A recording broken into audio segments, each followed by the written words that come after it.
क्या आपने कभी ऐसे आराष्य के बारे में सुना है जो जन्म से ही 8 स्थानों से टेढ़े थे, लेकिन जिनका ज्ञान सीधा, सरल और मोक्षदायक था?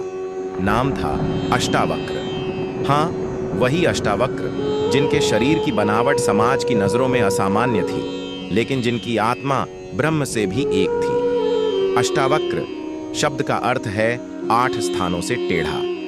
कहते हैं जब वह गर्भ में थे तब उनके पिता वेदों का पाठ कर रहे थे और अष्टावक्र ने गर्भ से ही गलत उच्चारण पर टोक दिया। पिता ने क्रोधित होकर शाप दे दिया और तभी से उनका शरीर विकृत हो गया। पर सोचिए, जो बालक गर्भ में रहते हुए वेद का ज्ञान सुधार सकता है, उसका आत्मज्ञान कितना गहरा होगा। बचपन में हंस का पात्र बने, यज्ञशालाओं से बाहर निकाले गए, पर वही अष्टावक्र जब ज्ञान देने खड़ा हुआ तो राजा जनक जैसे ज्ञानी भी सिर झुकाकर शिष्य बन गए। अष्टावक्र अद्वैत वेदांत के महत्वपूर्ण ग्रंथ अष्टावक्र गीता के आरष्य हैं। यह गीता अद्वैत वेदांत का अत्यंत महत्वपूर्ण ग्रंथ है। जैसा हमने कहा, अष्टावक्र का अर्थ है 8 जगह से टेढ़ा। कहते हैं उनका शरीर 8 स्थानों से टेढ़ा था, पर उनके ज्ञान की गहराई सीधी और अनंत थी। अब सवाल उठता है, अद्वैत वेदांत क्या है? अद्वैत का मतलब है अद्वितीय, यानी ऐसा ज्ञान जिसमें सब कुछ एक है। यह वेदांत की वह शिक्षा है जो बताती है हमारा असली स्वरूप आत्मा है, जो न कभी पैदा हुई न कभी मरती है। सब कुछ एक है, अलगाव केवल भ्रम है। इस ज्ञान को समझना और अनुभव करना ही मोक्ष का रास्ता है। हिंदू धर्म में श्रीमद् भगवद गीता को सबसे पवित्र ग्रंथ माना जाता है, लेकिन कहा जाता है कि महान विद्वान अष्टावक्र के द्वारा लिखी गई यह गीता, जिसे महागीता भी कहा जाता है, भी अद्वैत वेदांत का परम स्वरूप है। जहां भगवद गीता में श्री कृष्ण और अर्जुन का संवाद है, वहीं अष्टावक्र गीता में संवाद है ऋषि अष्टावक्र और राजा जनक के बीच। वाल्मीकि रामायण के युद्धकांड में भी अष्टावक्र ऋषि का आदर्श रूप से उल्लेख हुआ है। रावण वध के बाद जब देवराज इंद्र के साथ राजा दशरथ अपने पुत्र श्री राम से मिलने आए तो उन्होंने कहा, हे महात्मा राम, तुम्हारे जैसे सुपुत्र के कारण मैं वैसे ही बचा लिया गया हूं जैसे एक धर्मात्मा हो और ब्राह्मण अपने पुत्र अष्टावक्र के द्वारा। तो दोस्तों, अब तक आपने जाना कौन थे ऋषि अष्टावक्र और क्यों उनकी गीता को महागीता कहा जाता है। अब समय है उस दिव्य ज्ञान की ओर बढ़ने का जो केवल मन को नहीं, आत्मा को जागृत करता है। आइए आगे बढ़ते हैं अष्टावक्र गीता के पहले अध्याय की ओर। राजा जनक, जो कि एक महान ज्ञानी और राजा थे, उन्होंने एक बार अष्टावक्र ऋषि से पूछा, हे महर्षि, मैं कौन हूं? क्या मैं यही मेरा शरीर हूं या मेरे भीतर कुछ और भी है? अष्टावक्र ने बड़ी शांति से जवाब दिया, राजा जनक, तुम वो नहीं हो जो तुम्हारा शरीर है। यह शरीर जन्म लेता है, बढ़ता है और एक दिन खत्म हो जाता है, पर जो तुम्हें मैं हूं का अनुभव कराता है वह अमर आत्मा है।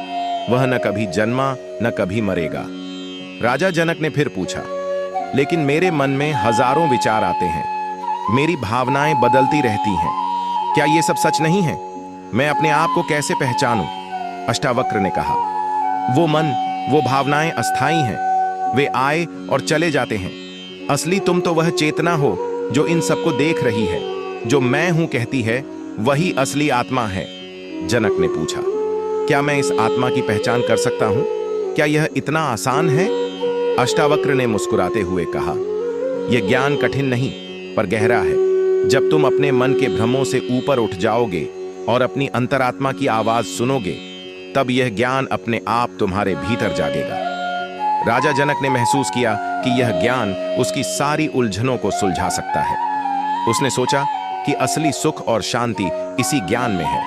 तो दोस्तों, इस पहले अध्याय का सार यही है, हमारा असली स्वरूप हमारा शरीर या मन नहीं, बल्कि वह शाश्वत चेतना है जो न जन्मी है और न मरेगी। जब तक हम इसे नहीं समझेंगे, तब तक जीवन के दुख खत्म नहीं होंगे। अब जैसे जैसे राजा जनक ने अष्टावक्र से पूछा, वे और गहराई में जाना चाहते थे।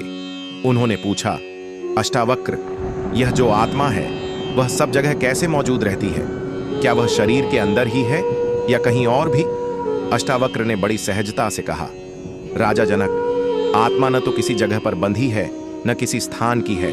वह अनंत है, वह संपूर्ण ब्रह्मांड में व्याप्त है। जैसे हवा हर जगह होती है, वैसे ही आत्मा भी हर जीव में, हर वस्तु में विद्यमान है। फिर राजा जनक बोले, पर क्यों हम उस आत्मा को नहीं देख पाते? क्यों हम अपने भीतर की उस सच्चाई को भूल जाते हैं? अष्टावक्र ने समझाया, यह इसलिए कि हम अपनी पहचान शरीर, मन और इंद्रियों से जोड़ लेते हैं। हम भूल जाते हैं कि हम उस सब के पार हैं। जब तक हम अपने मन के विचारों और भावनाओं से जुद्धे रहेंगे, तब तक आत्मा का अनुभव नहीं कर पाएंगे। राजा जनक ने पूछा, तो हम इस भटकाव से कैसे निकलें? हमें क्या करना चाहिए? अष्टावक्र ने मुस्कुराते हुए कहा, बस इतना समझ लो कि तुम्हारा असली स्वरूप शुद्ध चेतना है। जब तुम अपने भीतर गहराई से देखोगे, तब सारी भ्रांतियां खुद ब खुद दूर हो जाएंगी। और जब तुम इस सच्चाई को जान लोगे, तो जीवन के सारे दुख अपने आप खत्म हो जाएंगे। राजा जनक ने मन ही मन सोचा कि यह तो जीवन का सबसे बड़ा उपहार है, अपने वास्तविक स्वरूप को जानना। राजा जनक ने एक और सवाल पूछा, अष्टावक्र, जब मैं अपने मन को समझने की कोशिश करता हूं, तो अक्सर मन उलझनों और बेचैनी से भरा रहता है। क्या यह बेचैनी भी मेरा हिस्सा है, या मैं इससे अलग हूं? अष्टावक्र ने कहा, राजा जनक, ये बेचैनी, ये उलझने, ये सब मन की लहरें हैं। जैसे जल में तरंगें उठती हैं, वैसे ही मन में विचार और भाव आते जाते रहते हैं। पर तुम वह स्थिर जल हो जिसमें ये लहरें उभरती हैं। तुम स्थिर हो, अचल हो, और तुम्हारा असली स्वरूप शुद्ध शांति है। फिर राजा जनक ने पूछा, तो क्या मैं मन को कैसे शांत कर सकता हूं? क्या कोई ऐसा रास्ता है जिससे मैं इन उलझनों से मुक्त हो जाऊं? अष्टावक्र ने मुस्कुराते हुए उत्तर दिया, मन को शांति देने का रास्ता है ध्यान, आत्मचिंतन और सही समझ। जब तुम जानते हो कि मन के विचार तुम नहीं हो, तब तुम उन विचारों को आ जाने दो, जाने दो, उन पर पकड़ मत बनाओ। इस समझ से मन धीरे धीरे शांत होता जाता है। राजा जनक ने कहा, लेकिन अक्सर मन इतनी तेजी से घूमता है कि उसे रोक पाना मुश्किल होता है। अष्टावक्र ने कहा, इसे रोकना जरूरी नहीं, बस देखो कि ये चल रही है। जैसे बादल आते हैं और चले जाते हैं, वैसे ही विचार भी आते हैं और चले जाते हैं। तुम उन बादलों के पीछे भागो मत, उस आकाश को देखो जो साफ और स्थिर है। राजा जनक ने कहा, यह ज्ञान तो बहुत बड़ा उपहार है। जब मैं अपने असली स्वरूप को जान लूंगा, तो क्या मैं पूरी तरह मुक्ति पा लूंगा? अष्टावक्र ने उत्तर दिया, हाँ, यही मुक्ति है, अपने वास्तविक स्वरूप को पहचानना। इस पहचान में सारे भय, सारे दुख समाप्त हो जाते हैं। यही ज्ञान सबसे बड़ा है। राजा जनक ने अगला सवाल उठाया, अष्टावक्र जी, जब मैं आत्मा को समझता हूं, तब भी मेरे मन में यह सवाल आता है कि क्या यह शरीर और संसार पूरी तरह से मायाजाल है, या इस संसार का कोई स्थायी सत्य भी है? अष्टावक्र ने बड़ी सहजता से कहा, राजा जनक, यह संसार सतही है, यह जन्म और मृत्यु के चक्र में फंसा हुआ है। पर आत्मा, जो तुम्हारा असली स्वरूप है, वह इस संसार से परे है। संसार के परिवर्तनशील रूपों को देखकर भ्रमित मत हो। संसार एक सपना है जो देखने वाले के जागने से खत्म हो जाता है। फिर राजा जनक बोले, पर हम इस सपने में इतने उलझे हुए हैं कि सच को कैसे पहचाने? अष्टावक्र ने समझाया, जब तक तुम अपने मन और शरीर को अपना असली स्वरूप समझते रहोगे, तब तक यह भ्रम बना रहेगा। पर जब तुम अपने अंदर की उस शाश्वत चेतना को पहचान लोगे, जो हर रूप से परे है, तब यह भ्रम खत्म हो जाएगा। राजा जनक ने फिर पूछा, क्या यह ज्ञान केवल बुद्धिजीवी लोगों के लिए है, या साधारण इंसान भी इसे पा सकता है? अष्टावक्र ने मुस्कुराते हुए कहा, यह ज्ञान सभी के लिए है। जो भी सच्चे मन से अपने भीतर झांकेगा, अपने अहंकार और भ्रमों को त्यागेगा, वह इस ज्ञान को पा सकता है। यह कोई विशेष वर्ग का अधिकार नहीं है। राजा जनक ने समझा कि असली ज्ञान केवल पुस्तकों से नहीं, बल्कि अपने भीतर के अनुभव से आता है। राजा जनक ने फिर एक गहरा सवाल पूछा, अष्टावक्र, जब मैं अपने मन को देखता हूं, तो उसमें कई बार द्वंद्व और उलझने होती हैं। कभी खुशी होती है, कभी दुख। क्या ये मन के स्वभाव हैं, और क्या हम इन भावों से ऊपर उठ सकते हैं? अष्टावक्र ने उत्तर दिया, राजा जनक, मन में जो भाव आते जाते रहते हैं वे इस जगत के नियम हैं। सुख दुख, प्रेम घृणा सब प्रकृति के नियम हैं। पर असली ज्ञान उस चेतना को पहचानना है जो इन सब भावों से परे है। उन्होंने समझाया, जैसे समुद्र की सतह पर लहरें उठती हैं पर समुद्र स्वयं स्थिर रहता है, वैसे ही मन के भाव आते जाते रहते हैं, लेकिन तुम वह स्थिर चेतना हो। राजा जनक ने पूछा, तो क्या हमें इन भावों को दबाना चाहिए या खत्म करना चाहिए? अष्टावक्र ने कहा, नहीं, दबाना या खत्म करना जरूरी नहीं, बस उन्हें पहचानो, समझो कि वे अस्थाई हैं। उनका आने जाने का सिलसिला चलता रहता है। तुम्हारा काम केवल उन्हें देखना है, उनके पीछे मत भागो। राजा जनक ने कहा, यह बहुत कठिन है। जब मन में भाव उठते हैं तो उन्हें रोक पाना आसान नहीं। अष्टावक्र ने मुस्कुराते हुए कहा, इसलिए कहा जाता है, ध्यान और निरंतर अभ्यास से मन की वृत्तियों को समझो। अभ्यास से तुम्हारा मन शांत होगा और तुम्हें अपनी असली पहचान का अनुभव होगा।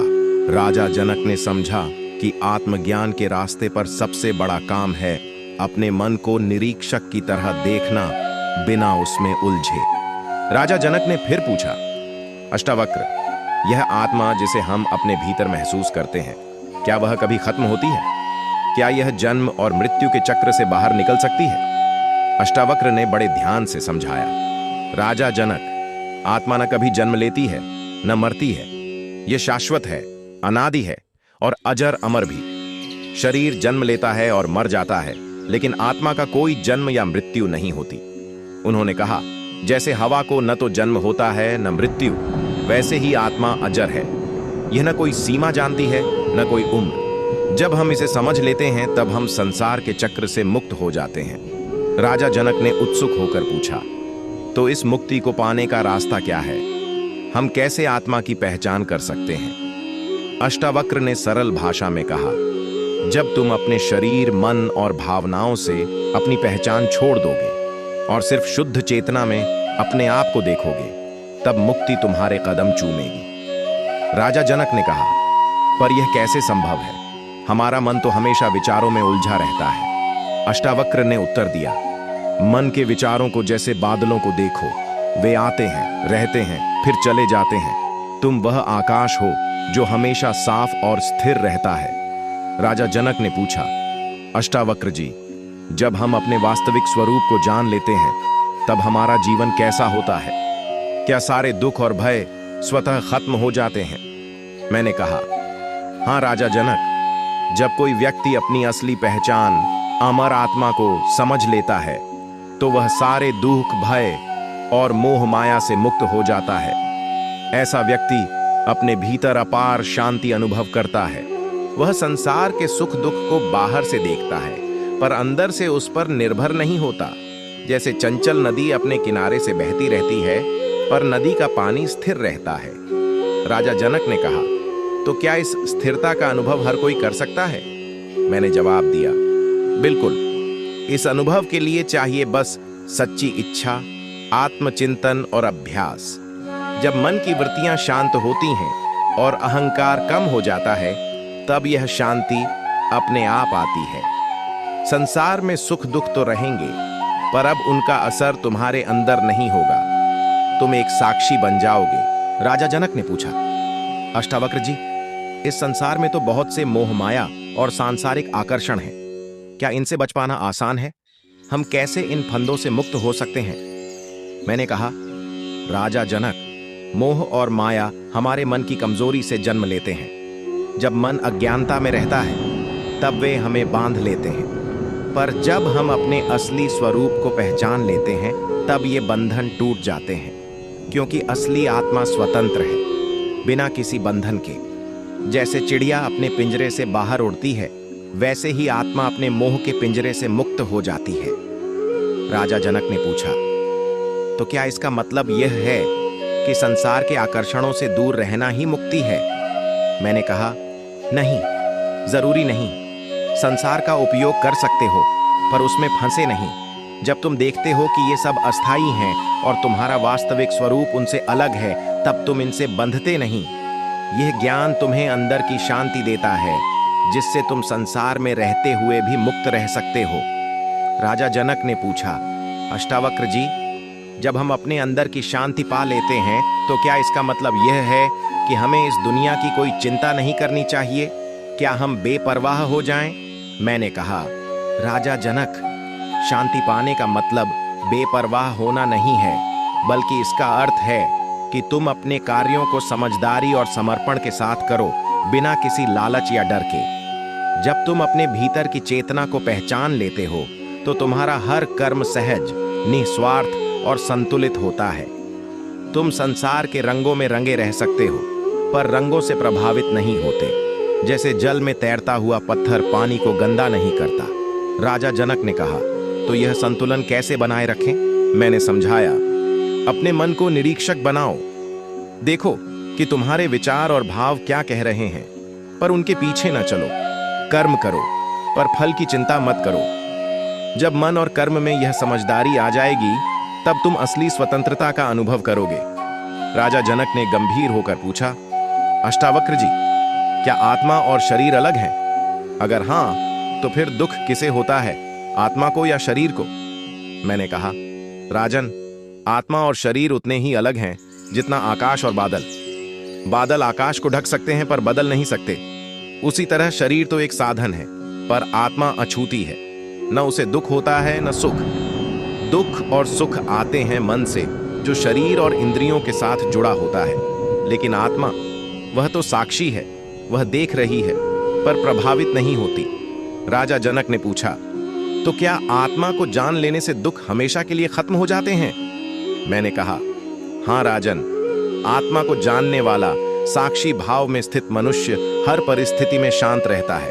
न कोई उसकी प्रशंसा से फूलता है, न निंदा से टूटता है। वह जान जाता है, मैं यह शरीर नहीं, मैं यह मन नहीं, मैं यह बदलती दुनिया नहीं, मैं तो बस शुद्ध, अमर और शांत आत्मा हूं। जब राजा जनक ने आत्मा और शरीर का भेद समझ लिया तो उनके भीतर एक गहन शांति उतरने लगी। पर फिर भी उन्होंने पूछा, अष्टावक्र जी, जब मैं जान गया कि मैं आत्मा हूं, शुद्ध, नित्य और अजर अमर, तो अब क्या मैं कोई कर्म न करूं? क्या मैं सब त्याग कर चुपचाप बैठ जाऊं? मैं मुस्कुराया और बोला, राजन, त्याग करने का अर्थ कर्म से भागना नहीं होता। सच्चा त्याग वह है जिसमें तुम कर्म करो, पर कर्म तुमसे न चिपके। जैसे कमल का फूल जल में रहता है, पर जल उसे भिगोता नहीं, उसी तरह ज्ञानी मनुष्य संसार में रहता है, पर संसार उसे बांध नहीं पाता। सच्चा योगी वही है जो भीतर से मुक्त है, पर बाहर से समर्पित है। वह राजा भी हो सकता है, गृहस्थ भी, पर भीतर से वह निरहंकारी, निस्पृह और पूर्ण होता है। जनक जी ने गहरे स्वर में कहा, गुरुदेव, अब मैं देख पा रहा हूं, मैं देह नहीं, इंद्रियां नहीं, विचार भी नहीं। मैं वह हूं जो देख रहा है, जो सबको जान रहा है, पर कुछ भी नहीं पकड़ रहा। मैंने कहा, राजन, यही साक्षी भाव है। जब तुम यह जान लेते हो कि तुम केवल दृष्टा हो, न करता न भोगता, तब तुम मुक्त हो जाते हो। यह जगत एक स्वप्न के समान है। तुम्हारा जन्म, कर्म, संबंध सब कुछ एक दृश्य की तरह है जो आता है और चला जाता है। पर तुम वही हो जो हर दृश्य के पीछे मौन है, अचल है, पूर्ण है, जो न जन्मता है न मरता है, जो बस है। जनक बोले, गुरुदेव, अब न मुझे कुछ चाहिए न कुछ छोड़ना है। मैं जो था वही हूं, अब बस पहचान लिया है। जैसे बादलों के पीछे से सूर्य निकल आता है, वैसे ही आत्मा मेरे भीतर स्पष्ट हो गई है। मैंने कहा, राजन, अब तुम केवल ज्ञानी नहीं, एक जीते जागते ब्रह्म स्वरूप हो। अब तुम जो देखोगे उसमें स्वयं को देखोगे, और यही है मोक्ष की अवस्था।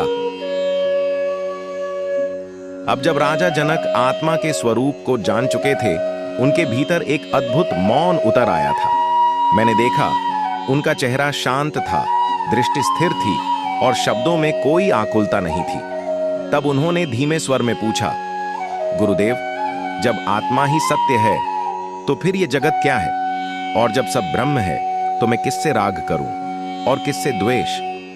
मैंने कहा, राजन, जब तू जानता है कि तू स्वयं ब्रह्म है, तो फिर यह सारा जगत तुझसे भिन्न कैसे रह सकता है?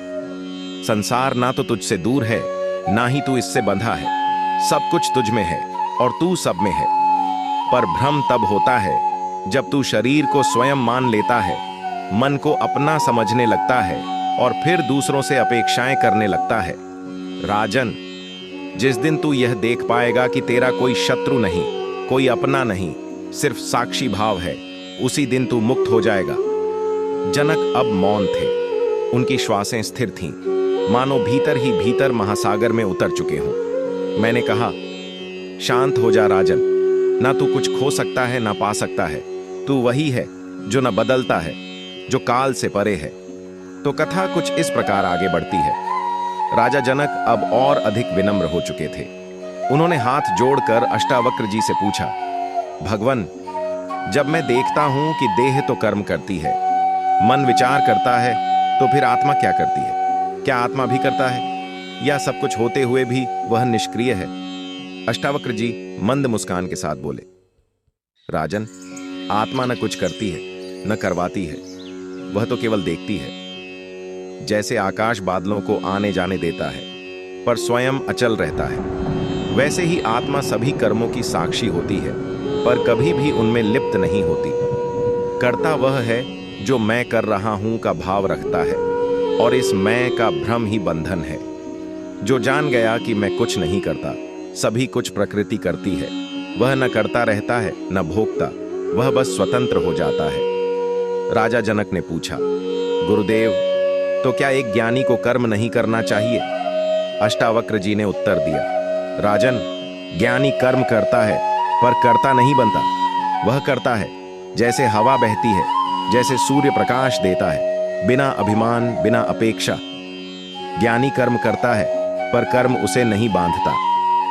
राजा जनक अब पहले से भी अधिक शांत, स्थिर और समर्पित दिखाई देते थे। उनके भीतर आत्मा के स्वरूप को जानने की जिज्ञासा और गहरी हो चली थी। उन्होंने विनम्र होकर पूछा, भगवान, आप कहते हैं कि आत्मा अकर्ता है, साक्षी है, तो फिर इसका स्वरूप क्या है? कैसे जानूं कि मैं आत्मा ही हूं? अष्टावक्र जी बोले, राजन, आत्मा का स्वरूप जानना है तो पहले यह जानो कि तुम क्या नहीं हो। ना तुम यह शरीर हो, ना मन, ना बुद्धि, ना इंद्रियां, ना ही कर्म, धर्म, पुण्य या पाप। तुम हो एक शुद्ध, निराकार, अचल चेतना जो सबको देख रही है पर जिससे कोई भी चीज चिपकी हुई नहीं है। राजन, जिस क्षण तू जान जाता है कि मैं शरीर नहीं हूं, मैं मन भी नहीं हूं, मैं तो केवल शुद्ध चैतन्य हूं, उसी क्षण तू स्वतंत्र हो जाता है। यह मुक्त अवस्था कोई भविष्य की बात नहीं है, यह अभी इसी क्षण अनुभव की जा सकती है। जनक आश्चर्य में पड़ गए। वे बोले, तो क्या मुक्ति कोई साधना का फल नहीं है? अष्टावक्र जी ने शांत स्वर में कहा, राजन, मुक्ति कोई लक्ष्य नहीं है, वह तो तेरा स्वभाव है। जिस दिन तू यह भ्रम छोड़ देगा कि तू बंधा हुआ है, उसी दिन तुझे झांत हो जाएगा कि तू सदा से मुक्त ही था। लेकिन तेरी मुक्ति तेरे विश्वासों से ढकी हुई है। मैं ये हूं, मुझे यह चाहिए, मुझे यह नहीं मिला, मुझे दुख है। इन सब भावों की जड़ में तेरी असली पहचान को भूल जाना है। राजन, जो यह जान लेता है कि मैं शुद्ध चेतना हूं, उसे फिर कोई साधना, कोई नियम, कोई ग्रंथ नहीं बांध सकता। वह स्वतः ही मौन में उतर जाता है। अब जनक मन ही मन सोचने लगे। मुक्ति का स्वरूप तो समझ आया, पर वो व्यक्ति जो सच में मुक्त हो गया हो, उसकी पहचान क्या है? उन्होंने अष्टावक्र जी से पूछा, भगवान, जो आत्मज्ञानी है, जो मुक्त है, उसका आचरण कैसा होता है? अष्टावक्र जी बोले, राजन, मुक्त व्यक्ति का कोई विशेष चिन्ह नहीं होता, पर वह जहां भी होता है उसके चारों ओर शांति और प्रकाश फैलता है। मुक्त व्यक्ति के लिए न कोई शत्रु है, न कोई मित्र। वह न सुख से हिलता है, न दुख से टूटता है। वह समानता में स्थित रहता है। वह न संसार को त्यागता है, न उसे अपनाता है, बल्कि देखता है, जानता है और स्थिर रहता है। राजन, मुक्त आत्मा का मन शांत होता है, न किसी प्राप्ति की इच्छा, न किसी वियोग का दुख। वह अपने आप में पूर्ण होता है। उसका आनंद बाहर की वस्तुओं पर निर्भर नहीं करता। जनक ने पूछा, तो क्या वह समाज से अलग रहता है? अष्टावक्र जी मुस्कुराकर बोले, राजन, वह बाहर से जैसे सब लोग हैं वैसे ही प्रतीत होता है, पर भीतर से वह एक समुंदर है। गहराई, स्थिरता और मौन से भरा हुआ। वह न किसी बात का प्रदर्शन करता है, न कोई दावा करता है। वह तो बस अपने स्वरूप में स्थित होता है। वह जानता है, मैं न देह हूं, न मन, न बुद्धि, मैं तो साक्षी हूं, ब्रह्म स्वरूप हूं। जनक ने अब और गहराई से पूछा, भगवन, जो पुरुष पूर्ण आत्मज्ञान को प्राप्त कर लेता है, वह इस संसार में रहते हुए कैसा होता है? अष्टावक्र जी बोले, राजन, ज्ञानी पुरुष की स्थिति बहुत ही अद्भुत होती है। वह न तो किसी से अपेक्षा करता है, न किसी बात पर क्रोधित होता है, न ही किसी वस्तु से मोह करता है। उसका मन न किसी चीज में उलझता है, न किसी से भागता है। वह तो हर क्षण आत्मा में ही स्थित होता है। वह न प्रसन्न होता है प्रशंसा से, न दुखी होता है निंदा से। उसके लिए सफलता और असफलता, सम्मान और अपमान एक समान हो जाते हैं। राजन, जिसे स्वयं का साक्षात्कार हो जाता है, उसके लिए संसार का आकर्षण मिट जाता है। वह फिर बाहरी वस्तुओं को साधन नहीं मानता, बल्कि वह जानता है कि आनंद तो उसी के भीतर है।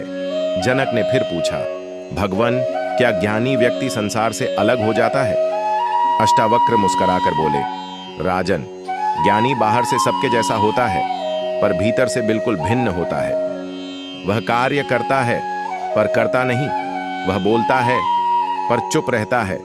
वह चलता है पर कहीं जाता नहीं, क्योंकि उसके लिए सब कुछ बस एक लीला, एक दृश्य, एक स्वप्न जैसा होता है। अध्याय 7, अज्ञान का नाश। जब जनक ने अष्टावक्र जी से पूछा, भगवन, अज्ञान से मोक्ष कैसे संभव है? अष्टावक्र जी बोले, राजन, अज्ञान कोई वस्तु नहीं, बस एक भ्रम है जो यह मानता है कि तुम शरीर हो, मन हो, व्यक्तित्व हो। पर जब तुम यह जान जाते हो कि मैं शुद्ध चेतना हूं, तो अज्ञान उसी क्षण नष्ट हो जाता है। यह जानना नहीं है, यह पहचानना है कि जो देख रहा है, सुन रहा है, सोच रहा है, वह सब तुम्हारी आत्मा का खेल है। जैसे अंधेरे में रस्सी को सांप समझ लिया जाता है, वैसे ही आत्मा को मैं का शरीर मान लिया गया। जब तुम जाग जाते हो तो सब स्पष्ट हो जाता है। अध्याय 8, आत्मस्वरूप में स्थित व्यक्ति। अब जनक फिर पूछते हैं, भगवन, जब कोई व्यक्ति आत्मस्वरूप में स्थित हो जाए तो फिर उसका जीवन कैसा हो जाता है? अष्टावक्र जी बोले, ऐसा व्यक्ति न कोई साज सज्जा चाहता है, न किसी में रुचि रखता है। उसे न अध्ययन चाहिए, न ध्यान, क्योंकि वह स्वयं ही साक्षात ध्यान बन चुका होता है। वह ना कोई कर्म करता है, ना ही कर्म उसे छूता है। वह सबको देखता है, पर किसी को बांधता नहीं। वह सब में आत्मा देखता है और स्वयं में सबको। अध्याय 9, आत्मज्ञानी का व्यवहार। अगले प्रसंग में जनक पूछते हैं, भगवन, आत्मज्ञानी का व्यवहार संसार में कैसा होता है? अष्टावक्र जी मुस्कुराकर कहते हैं, राजन, आत्मज्ञानी का जीवन स्वाभाविक होता है। वह किसी नियम, धर्म या परंपरा में बंधा नहीं होता, क्योंकि वह जान चुका होता है कि सब कुछ ब्रह्म है। वह बोलता है तो ब्रह्म के स्वरूप में, वह चलता है तो ब्रह्म की प्रेरणा से, वह खाता है तो ब्रह्म को अर्पण करके। उसके लिए जीवन और मृत्यु, दिन और रात सब केवल एक लहर की तरह आते जाते हैं। ऐसा ज्ञानी न कर्मों में फंसता है, न फल की इच्छा में। वह तो सिर्फ देखता है और मुक्त रहता है। अध्याय 10, संसार से विरक्ति। जनक फिर निवेदन करते हैं, भगवन, जब कोई आत्मज्ञानी हो जाता है तो क्या उसे संसार से विरक्ति हो जाती है? अष्टावक्र जी गंभीर स्वर में कहते हैं, राजन, सच पूछो तो उसे न तो आकर्षण रहता है, न विरक्ति। वह न तो संसार को त्यागता है, न अपनाता है, क्योंकि उसे अब संसार का कोई अस्तित्व स्वतंत्र रूप से नहीं लगता। वह जानता है जो कुछ दिख रहा है वह आत्मा की ही छाया है, इसलिए वह मोह से भी परे होता है और वैराग्य से भी। ऐसा व्यक्ति, राजन, बाहर से जैसे सभी हैं, लेकिन भीतर से वह अनंत है, निर्विकल्प। जनक ने पूछा, भगवन, यदि आप हमें अपने परम स्वरूप का दर्शन कराएं तो हम आत्मा की महानता समझ पाएंगे। अष्टावक्र जी बोले, राजन, जब मनुष्य अपने अहंकार को छोड़ देता है तब उसे ब्रह्म का वास्तविक रूप दिखता है। यह रूप सीमाओं से परे अनंत और नित्य होता है। यह रूप न किसी रंग में बंधा होता है, न किसी आकार में। यह तो सब में व्याप्त, सभी जीवों में विद्यमान है। जो इसे देख पाता है वह संसार के सभी बंधनों से मुक्त हो जाता है। जनक ने कहा, भगवन, क्या भक्ति से भी मोक्ष प्राप्त होता है? अष्टावक्र बोले, भक्ति अच्छी है, लेकिन वह भी जब ज्ञान के साथ हो। अगर भक्ति में अहंकार हो तो वह बाधा बनती है। सच्चा मोक्ष तो तब होता है जब आत्मा का ज्ञान भक्ति के साथ जुड़ जाए। यह वह भक्ति है जो बिना अपेक्षा और बिना द्वेष के होती है। जनक ने पूछा, भगवन, यह संसार हमें भ्रमित क्यों करता है? अष्टावक्र जी ने कहा, यह माया है राजन। माया वह आवरण है जो आत्मा के असली स्वरूप को ढक लेती है। हमारी गलत धारणाएं, इच्छाएं और भय यही माया के रूप हैं। जब तक हम माया को नहीं समझेंगे तब तक हम सच्चे ज्ञान को नहीं पा सकते। जनक ने पूछा, भगवन, हमारे कर्मों का फल क्या होता है? क्या कर्मों से बंधन नहीं होता? अष्टावक्र बोले, कर्म अनिवार्य हैं राजन, पर कर्म करने वाला मैं यदि जान जाए कि वह कर्म नहीं है तो वह बंधन से मुक्त हो जाता है। जब कर्म निष्काम होते हैं यानी फल की इच्छा से रहित, तब वे हमें बांध नहीं सकते। इसलिए कर्म करते रहो, पर फल के प्रति आसक्ति छोड़ दो। जनक ने कहा, भगवन, तो मोक्ष का असली मार्ग क्या है? अष्टावक्र ने मुस्कुराकर कहा, मोक्ष वह है जब आत्मा अपने वास्तविक स्वरूप को पहचान ले। यह न तो किसी मंदिर, पूजा या जप से, बल्कि अपने भीतर की शांति को समझने से मिलता है। जब तुम्हारा मन स्थिर और शांत होगा और अहंकार की पहचान समाप्त हो जाएगी, तब तुम मुक्त हो जाओगे। मुक्ति का मार्ग अपने आप में ही सर्वोच्च है। जनक ने पूछा, भगवन, ज्ञान और अज्ञान में क्या अंतर है? कैसे हम पहचानें कि हम किस मार्ग पर हैं? अष्टावक्र जी बोले, राजन, ज्ञान वह है जो हमें स्वयं की वास्तविकता से जोड़े। यह हमें माया के भ्रम से मुक्त करता है। अज्ञान वह है जो हमें शरीर, नाम और रूप में फंसा लेता है। जो अपने आप को इन बाहरी रूपों से पहचानता है वह अज्ञानी है। जब मन शुद्ध और स्थिर होता है तब ज्ञान प्रकट होता है। जनक ने पूछा, भगवन, अहंकार कैसे मिटाया जाए? अष्टावक्र ने कहा, अहंकार ही हमें बांधता है राजन। जब हम अपने आप को दूसरों से अलग मानते हैं, इस अहंकार को मिटाने के लिए चाहिए सच्ची समझ और भक्ति। जब हम अपनी असली पहचान, निर्विकार, अनंत और शुद्ध चेतना में समाहित हो जाते हैं, तब अहंकार समाप्त हो जाता है। जनक ने पूछा, भगवन, मन को कैसे नियंत्रित करें? अष्टावक्र बोले, मन को नियंत्रित करना कठिन नहीं राजन, बस उसे पहचानना जरूरी है। मन तो विचारों और भावनाओं का संगम है। जब तुम विचारों को उनके रूप में देखोगे तो वे तुम्हें नियंत्रित नहीं कर पाएंगे। मन को नियंत्रित नहीं करना है, बल्कि उससे लगाव खत्म करना है। मन को बस एक देखने वाला बनाओ। जनक ने पूछा, भगवन, मुक्ति कैसे मिलती है? अष्टावक्र ने कहा, मुक्ति तब मिलती है जब मनुष्य अपने अहंकार, इच्छाओं और भय से ऊपर उठ जाता है। जब वह जान जाता है कि वह शाश्वत है और शरीर मात्र एक आवरण है। मुक्ति की राह सरल है, स्वयं को जानो और सब मोह छोड़ दो। जनक ने पूछा, भगवन, अंत में शांति कैसी होती है? अष्टावक्र बोले, शांति वह है जो भीतर से आती है, जब सब विरोधी विचार, द्वैत और भ्रम समाप्त हो जाते हैं। यह शांति निरंतर बनी रहती है, न तो बढ़ती है न घटती है। जो इसे प्राप्त करता है वह संसार की सभी उलझनों से मुक्त हो जाता है। तो दोस्तों, इस तरह हमने अष्टावक्र गीता के गहरे और सारगर्भित उपदेशों का परिचय पाया। अष्टावक्र गीता हमें यह सिखाती है कि असली ज्ञान बाहरी दुनिया में नहीं, बल्कि हमारे भीतर की शुद्ध चेतना में छुपा है। यह हमें अहंकार, माया और बंधनों से मुक्त होकर अपने सच्चे स्वरूप को पहचानने का मार्ग दिखाती है। जीवन में सुख, शांति और मोक्ष पाने का रास्ता अष्टावक्र जी के उपदेशों में छुपा है, जो हमें बताता है कि हमारा वास्तविक स्वरूप निर्विकार, अविनाशी और अखंड है। इसलिए हमें अपने भीतर की इस अनंत चेतना से जुड़ना होगा और सांसारिक भ्रमों से ऊपर उठना होगा। यही अष्टावक्र गीता का संदेश है, सरल, सशक्त और सदा सार्थक। अगर आपको यह वीडियो पसंद आया हो तो लाइक और शेयर जरूर करें, ताकि और लोग भी इस महान ज्ञान से लाभान्वित हो सकें। और कमेंट करके हमें बताइए कि आपको यह ज्ञान कैसा लगा और आप क्या सीख पाए। चैनल को सब्सक्राइब करना ना भूलें, क्योंकि हम इसी तरह आध्यात्मिक और प्रेरणादायक सामग्री लेकर आते रहेंगे। आपका बहुत बहुत धन्यवाद।